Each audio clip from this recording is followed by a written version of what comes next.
नमस्कार. गावाकडच्या वाटा या माझ्या यूट्यूबच्या चॅनलच्या माध्यमातून माझी शाळा माझी आठवण या विषयावरती आपणास भेटण्यास शिरीष कीर्तने येत आहेत. धन्यवाद. नमस्कार मित्रांनो, मी शिरीष कीर्तने. गावाकडच्या वाटा माझी शाळा माझी आठवण या भरतजींच्या यूट्यूबच्या चॅनलच्या माध्यमातून आज मी तुमच्यासमोर आलो आहे. एक सुंदर कल्पना घेऊन ते आले की प्रत्येक माणसाला शाळेच्या आठवणी असतात. कुणी तर कॉलेजला जातो, कॉलेजच्या आठवणी कदाचित वेगळ्या असतात, पण शाळा ही किती नाही म्हटलं ना, शाळा ती शाळाच असते. ते वय तुमचं लहान असतं, त्या वयात तुमचे जे मित्र होतात ते अखेरपर्यंत बहुतेक वेळा ते तुमचे मित्र असतात. अशा माझ्याही काही आठवणी आहेत आणि आज ह्या माध्यमातून मला त्या तुमच्यासोबत शेअर करायला नक्की आवडतील. तर मित्रांनो, साधारण 1968-69 साल असेल, आलो तेव्हा कदाचित तुम्हाला माहिती असेल, डोंबिवलीला पश्चिमेला रिझर्व्ह बँक कॉलनी ही खूप फेमस कॉलनी होती. कारण रिझर्व्ह बँकेतल्या कर्मचाऱ्यांची ती कदाचित पहिली सोसायटी आणि त्यांचे बंगले अशी एक छान कॉलनी होती. तर मला वाटतं 68-69 की त्याच्या पुढे अनेक वर्ष तेव्हा डोंबिवलीतली जोशी हायस्कूल ही सर्वात चांगली शाळा समजली जायची. रात्र होती, पण समजली जायची म्हणण्यापेक्षा जोशी हायस्कूल उत्तम शाळा होती. पण तेव्हा रिझर्व्ह बँक कॉलनी आणि जोशी हायस्कूल हे एकतर अंतर खूप होतं. जोशी हायस्कूलमध्ये जाण्यासाठी तेव्हा कुठेही फ्लायओव्हर किंवा असा ब्रिज कुठला नव्हता. तेव्हा तुम्हाला जर माहिती असेल तर गणपतीच्या देवळाच्या इकडून मध्ये एक छोटी वाट होती आणि ती वाट क्रॉस करूनच तुम्हाला शाळेला जायला लागायचं. अर्थात ते सुद्धा अंतर त्या वयाला, म्हणजे मी साधारण 11-12 वर्षाचा मला वाटतं मी होतो, ते अंतर सुद्धा खूप होतं. आणि जसं कुठल्या आईवडिलांना वाटेल तसं माझ्याही आईवडिलांना वाटलं की बाबा इतकं लहान वयाच्या मुलांना आपण रेल्वे क्रॉस करून शाळेत पाठवायचं, हे नाही म्हटलं तरी थोडं जबाबदारीच होतं, थोडं रिस्की होतं. मग आता काय करायचं, शाळेत ॲडमिशन घ्यायची तर वेळ आली. योगायोगानं काय झालं, जोंधळे हायस्कूल ही पूर्वी विष्णुनगरचं जे पोस्ट ऑफिस आहे तिकडे होतं, पण ती नेमकी 68-69 मध्ये आता जे भरतनाट्य मंदिर आहे की आता जे जोंधळे हायस्कूल एवढ्या मोठ्या प्रमाणात पसरलेली आहे असं म्हणून आपण, त्या ठिकाणी ती शिफ्ट झाली. त्यावेळी असं ठरलं की जोंधळे हायस्कूलला ॲडमिशन घ्यायची. तेव्हा खूप सोपी पद्धत, जायचं, फॉर्म भरायचं, आधीचं लिव्हिंग सर्टिफिकेट घ्यायचं की तुमची ॲडमिशन झाली. बाकी फार काही मोठे सोपस्कार होत असं नव्हतं. मी आणि माझा एक मधला भाऊ होता, आम्ही दोघांनी त्या शाळेत ॲडमिशन घेतली आणि शाळेचा प्रवास सुरू झाला. प्रत्येकाला उत्सुकता असते ती शाळेच्या पहिल्या दिवसाची. ऑफकोर्स तशी मलाही होती. तो दिवस इतका छान होता ना, छान म्हणण्याचं कारण असं की त्या दिवसापासून तुम्हाला पुढे आयुष्यभर नवीन मित्रमैत्रिणी जोडायचे असतात. आणि थोडासा बावरलेला, थोडासा गांगरलेला अशा अवस्थेत आम्ही, वर्ग कुठला आपला माहिती नाही, अशा त्या अवस्थेत आम्ही आमचा वर्ग शोधत गेलो आणि 6वी अ हा वर्ग आम्ही जोंधळे हायस्कूलमध्ये शोधून काढला आणि तिथे गेलो. पहिला दिवस एकही चेहरा परिचित नाही आणि खूप वेळा आपल्याला असं वाटतं आपण जिथे जाऊ तिथे कोणतरी ओळखीचं असावं, पण मग कधीतरी असा विचार होतो कधीतरी कोणतरी ओळखीचं होणार, कधी ओळखीचं नसणार. कारण पनवेल सोडून आम्ही इथे आलो होतो, त्यामुळे तिथलं तर कोणी शक्य नव्हतं. अशा तऱ्हेने झालं. आमचा पहिला दिवस सुरू झाला आणि ठाकूरबाई वाटतं आमच्या वर्ग शिक्षिका होत्या. अनेक नावं सांगता येतील त्या काळातली, म्हणजे आमच्या ठाकूरबाई होत्या, आत्रेबाई होत्या, पटवारीबाई होत्या, गंभीर sir, Sonawane sir, Patil sir तर आमचे मुख्याध्यापक होते, अतिशय कडक आणि शिस्तीचा माणूस. खेमनार सर होते.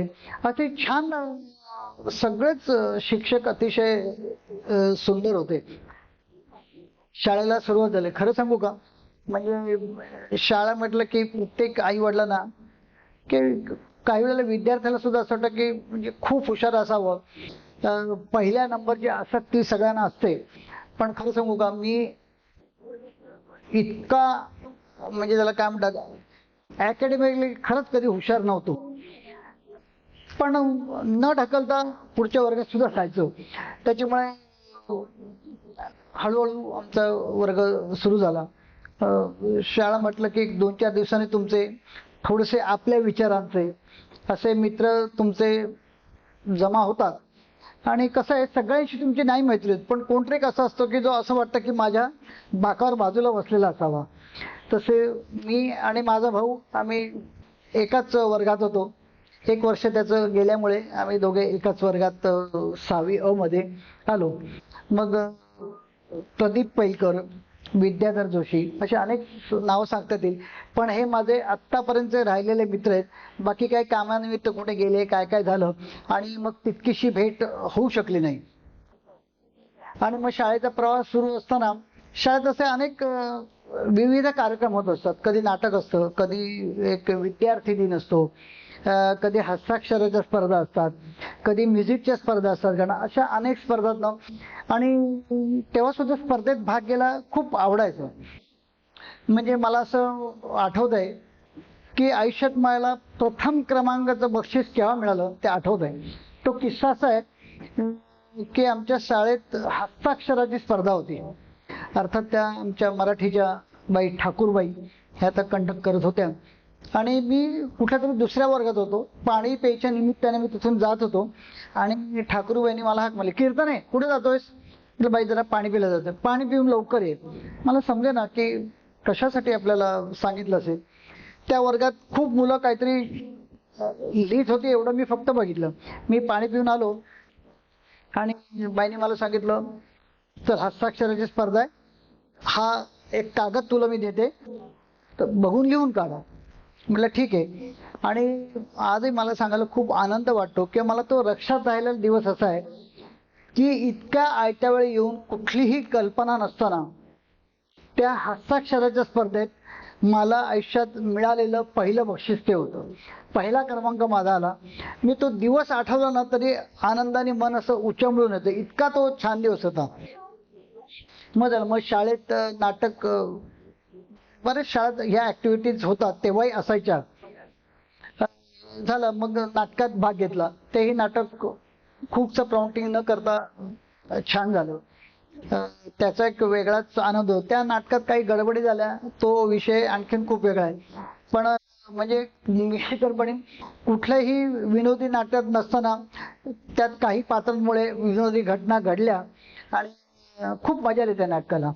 आणखीन एक शाळेचा दिवस असतो तो स्टुडंट डे. म्हणजे त्या दिवशी सर्व विद्यार्थ्यांनी वेगवेगळ्या शिक्षकांची भूमिका करायच्या आणि त्यातही मला मान मिळाला तो मुख्याध्यापकाचं काम करायचं. खूप छान वाटलं. म्हणजे एक तो अंगावर चेहऱ्यावर उभा बाणायचा, प्रत्येक वर्गात जायचं, प्रत्येकाला काहीतरी विचारायचं. हे भले 1 दिवसापुरता असू दे, पण त्याचा जो आनंद असतो ना, ते असं वाटतं अरे मी कित्येक महिने मी खरंच प्रिन्सिपल आहे की काय, खरंच मी मुख्याध्यापक आहे की काय, असा तो प्रवास सुरू होता. खोड्या काढणं हे जर मुलांच्यात नसेल तर ती मुलंच नाहीत किंवा शाळकरी मुलं नाहीत असं म्हणायला लागेल. मी आणि आता सांगितलं माझा मित्र विद्याधर जोशी. थोडंसं मला सांगायला दुःख होत आहे की आत्ताच गेले 4-5 दिवसापूर्वी माझा तो खूप जवळचा मित्र, खूप आम्ही भेटायचो असं नाही, पण जेव्हा भेटायचो तेव्हा 1 तास तरी किमान आमच्या रस्त्यात गप्पा व्हायच्या, इतकी आमची छान मैत्री होती. असं होतं. खोड्या आमच्या काय असायच्या, सगळ्यात म्हणजे एक मुलांची दप्तरं लपवणं, मागच्या बाकावर बसण्याचे असे फायदे होतात. तेव्हा तुम्हाला माहिती नाही बॉल पेन किंवा असं काही नव्हतं, तेव्हा शाईची पेन असायची. तर आम्ही काय करायचो, पुढची मुलं काही कारणास्तव उठली की आम्ही शाळेतली पेनातली शाई त्या बाकावर शिंपकत असू आणि ती मुलं बसली की सगळी खाकी पॅन्टची शाई लागलेली असायची आणि त्यात हसायला यायचं. कधी कधी नंतर असा विचार केला वाटतो की यार काय गंमत करायचो, पण त्या वयात ती गंमत केली नसती तर ते वयच तुम्हाला आलं नाही असं कदाचित झालं असतं. त्यामुळे ह्या खोड्या आणि ते इतकं निस्वार्थ होतं ना, त्यात कुठलाही कोणाला त्रास द्यायचा ही भावनाच मुळात नव्हती. तो एक आनंद तशी इतर मुलंही घेत होती. हा आनंद आम्हालाही करायचंय, पण त्याच्यामुळे ना आमची कधी भांडणं झाली ना, आम्ही चिडलो ना, कधी रुसवे फुगवे तुझ्याशी बोलणारच नाही हे असं कधी झालं नाही. ती मैत्री अखंड आमची राहिली. आणि आज परत मी भरत साहेबांचा एवढ्यासाठी आभार मानतो की ह्या आठवणीनं उजळला तर मिळालाच. आणि असं काय वेळा वाटतं अरे किती बोलून किती नाही, कारण तुमच्या म्हणजे मी 6वी ते 11वी आता 5-6 वर्षच त्या शाळेत होतो. पण म्हणजे ते मधल्या सुट्टीत मग आईस्क्रीम खाणं असू दे, कधी सरबत पिणं असू दे, घरनं अगदी सांगायचं की हे चांगलं नाही सरबत, पण तरी ते न ऐकण्यात ह्याच्यात आम्हाला खूप थ्रिल वाटायचं. किंवा आम्ही एखादी गोष्ट त्याला चोरून करण्यापेक्षा म्हणण्यापेक्षा ते थ्रिल त्याच्या अधिक होतो, म्हणून आम्ही ते करायचं. कधी आई वडिलांना दुखवायचं की मित्रांना त्रास व्हावा, शाळेत कोणाला शिक्षकांना दुखवा, असं बिलकुल हेतू नव्हता. आणि खरं सांगू का, त्यावेळेचं शिक्षक सुद्धा एवढं समजूतदार होतं ना, त्यांनीही कधी अशा पद्धतीने बघितलं नाहीत की ही मुलं आपल्याला त्रास देतात. त्यांनाही माहिती होतं की हे मुलांचं वयच असं आहे, हे आत्ता खोड्या काढणार नाही, मग केव्हा काढणार. त्याच्यानंतर सगळ्यात जबाबदारी आमच्यावर होती शाळेतल्या पीटीच्या पिरियडला. एक तुम्हाला माहिती आहे, पूर्वी बँड असायचा की मोठा ढोल गुल असं सगळं, आणि मुलं पीटी करायची. आणि त्यात सुद्धा योगायोगाने थोडंसं आमचं संगीताचं अंग होतं, म्युझिकची थोडी जाण होती. तर तीही जबाबदारी माझ्याकडे आणि माझा भाऊ सतीश त्याच्याकडे ही जबाबदारी आली. मला आठवत आहे म्हणजे त्यावेळेला माझ्या घरावरच आमचे पाटील सर मुख्याध्यापक जायचे. सकाळी लवकरचा पिरियड असायचा पीटीचा, त्यामुळे ते बाहेर ना आतमध्ये कीर्तन आहे तयार झालास का, म्हटलं हो सर तयार आहे. आणि मग त्यांच्यावर शाळेत जायचं. आणि तो छान पीटीचा पिरियड काय काय असं उगीच अभिमानाने कॉलरशी ताट व्हायची की सगळे करतायत आणि मला काही करायला लागत नाही, आणि मी इकडे छान बँड वाजवतोय. म्हणजे मला आठवत आहे त्यावेळी बिगुल वाजवायचो ना मी, तर काही वेळेला मी एका वेळेत 2 बिगुल वाजवायचो. म्हणजे एक बिगुल ह्या बाजूने आणि एक बिगुल असे दोन्ही. आता कदाचित शक्य होणार नाही, पण त्यावेळी ते झालं. आणि तेव्हापासूनच काय झालं की म्हणजे हे म्युझिक संगीत ह्याकडे खूप आमचा ओढा होता. त्याच्या आधी आणखीन एक किस्सा सांगायचा झाला शाळेतलाच. शाळेत असताना ना आम्हाला म्हणजे घरनं मला वाटत नाही कधी किंवा अतिशय क्वचित असे पैसे दिले गेले असतील आम्हाला की काहीतरी खा किंवा कशाला तरी. आणि एकदा असं झालं, आम्ही 4घे मित्र म्हणजे मी, विद्याधर जोशी, माझा भाऊ सतीश आणि दुसरा मित्र प्रदीप पैलकर, ह्याने ठरवलं की पिक्चर बघायचा. आता तेव्हा मला खरं सांगू, आता पिक्चरचं नाव आठवत नाही, पण तेव्हा टिळक टॉकीजला तो पिक्चर होता आणि ₹1.60 तिकीट होतं. पण ₹1.60 तरी कुठून आणायचे, म्हणजे आत्ताचे ते 2-4-5 हजार रुपये एवढे कदाचित असतील ते. मग शाळेतले आमचे काही मैत्रिणी पण होत्या, मित्र पण होते, त्याने थोडे थोडे ज्यांना घरनं मिळायचे त्याने सगळ्यांनी कॉन्ट्रीब्यूट करून आम्हाला देणं सांगितलं तुम्ही पिक्चरला जा. हे असे पण खूप सहकार्य करायचे. मग ते बिघडवण्यासाठी नाही, त्या मजेचा आनंद घेण्यासाठी. झालं घरी मी आणि माझा भाऊ आम्ही हिशोब करतो, ₹1.60 गुणिले 4 किती ना. तिथे कॅल्क्युलेटर ना आमचं गणित एवढं चांगलं की आम्ही पटकन लिहू शकू. ते कसा बसा आम्ही गुणाकार केला आणि काहीतरी उत्तर आलं आणि आम्ही पिक्चरला गेलो ह्या आनंदात की आपल्या चौघांशिवाय हे कोणालाच माहीत नाही. पण घरचे पालक, स्पेशली मी आई म्हणेन, कारण आमची आई भयंकर स्ट्रिक्ट आणि थोडीशी तापट सुद्धा म्हणता येईल होती, पण अर्थात ती चांगल्या कारणासाठी. आम्ही पिक्चर बघायला गेलो खूप आनंदात. अरे वा, म्हणजे तो एक चोरून बघण्याचा आनंद होता ना, तो आम्ही घेतल्याचं म्हणजे असं वाटत होतं आम्ही काहीतरी फार मोठी बाजी मारली. पिक्चर संपला, आम्ही टिळक टॉकीजला मागच्या बाजूने आलो. तिथे एक मोठं गेट होतं लोखंडी. आम्ही गेटमधनं बाहेर पडायला आणि समोर आई. तुम्ही एक विचार करा की आपण एखादी चोरी केलेली रेड हँड कोणीतरी पकडतंय की तेव्हा काय झालं असेल. मी त्यातल्या 2-4 तर आम्ही तिथेच खाल्ल्या. ते बघून माझे मित्र आपसुक पळून गेले आणि तिथूनच आमची वरात निघाली ती घरपर्यंत. आणि घरी आल्यावर मग काय खरं नव्हतं, किती मार खाल्ला आठवत आहे, पण तो कुठे कुठे आणि सांगणं कठीण आहे. पण सांगू का, आईने तेव्हा मारलं, दुसऱ्या दिवशी ते कुठे त्याची वाच्यता पण नव्हती, की आई वडिलांनी कधी बोलून पण दाखवले की तुम्ही हे काय उद्योग करता, का असं करता. तो मार होता तो चांगल्यासाठी होता. त्यामुळे आम्हाला कधी असं वाटलं नाही की आई वडिलांनी आपल्याला काहीतरी असं केलंय, कशाला मारतात वगैरे, असं कधी आमचे विचार पण मनात आले नाही. कारण आम्हाला 100% एक खात्री होती की आई वडील करतील ते आपल्या चांगल्यासाठीच करतील, भल्यासाठी करतील. आणि मग त्याच्या पुढे आयुष्यात असं कधी झालं नाही की आम्हाला कुठला पिक्चर चोरून बघायला लागला असेल. थोडीशी एक आणखीन आठवण सांगतो. मी थोडंसं मालाडला राहत होतो आणि आता मालाडला खूप अर्थात 6वीला इथे आलो म्हणजे त्याच्यापेक्षा लहान होतो.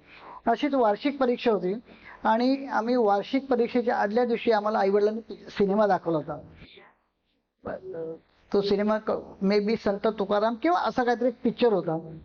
म्हणजे घरच्यांना असं कधी वाटलं नाही की परीक्षा आहे त्याचं काहीतरी फार बाऊ करावा आणि पिक्चर बघितला म्हणजे काही लिहिणार नाहीत, असं काही नाही.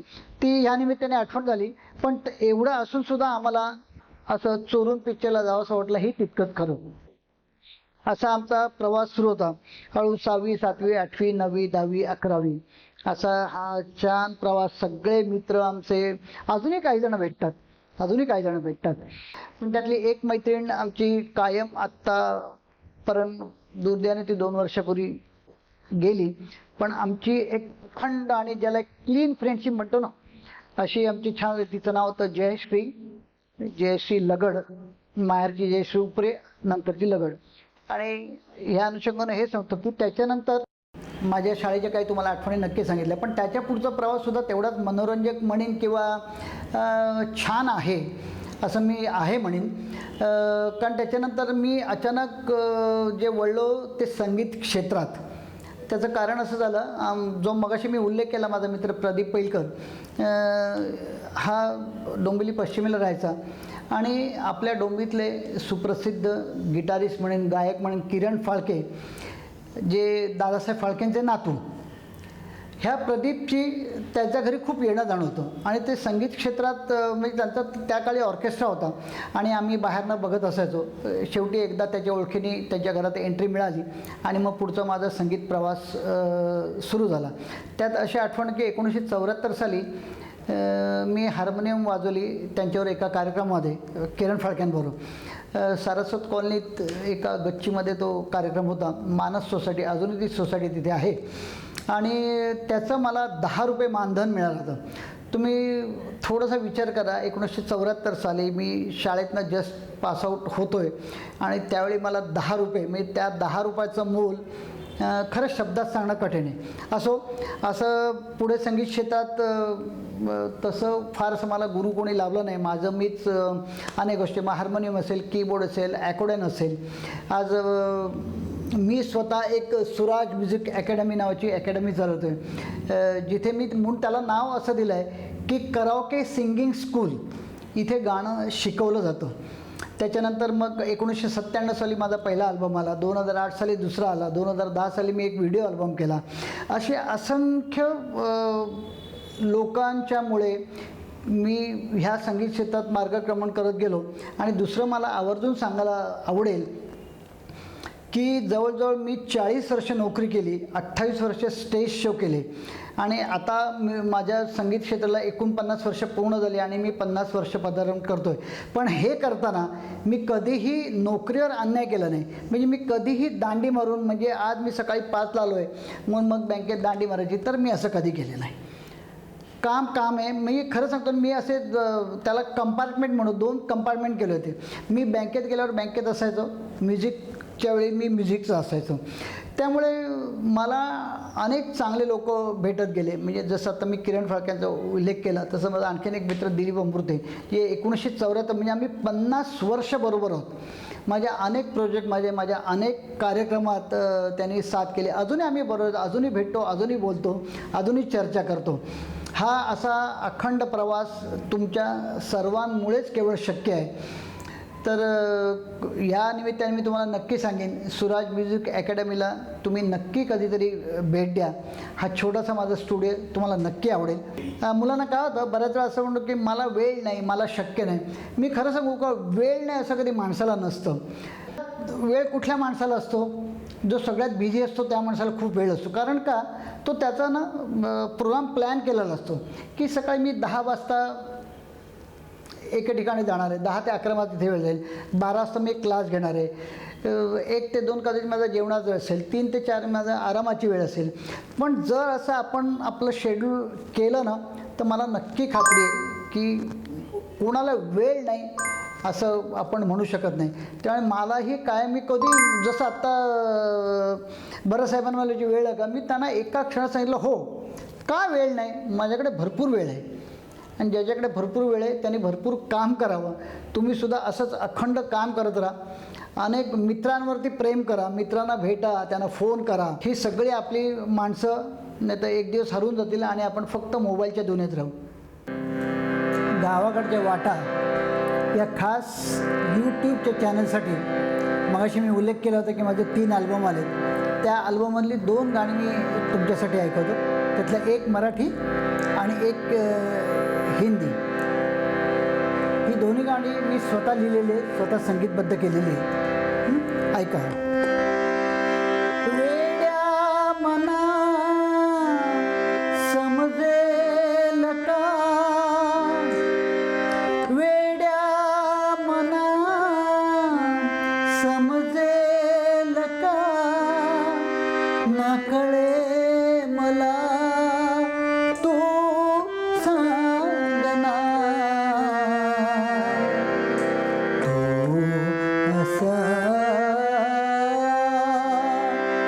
दिसशील का माझ्या मना,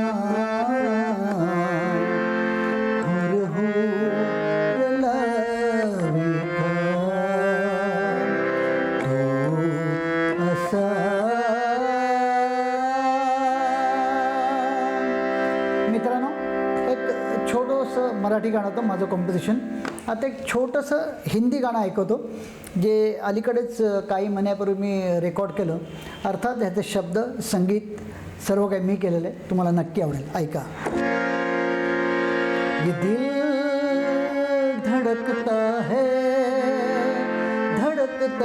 दिल तेरे लिए, काश तुम मेरे पास होते आज, प्यार का एहसास तुमको भी होता. ये दिल तरसता है दिल तेरे लिए, जान मन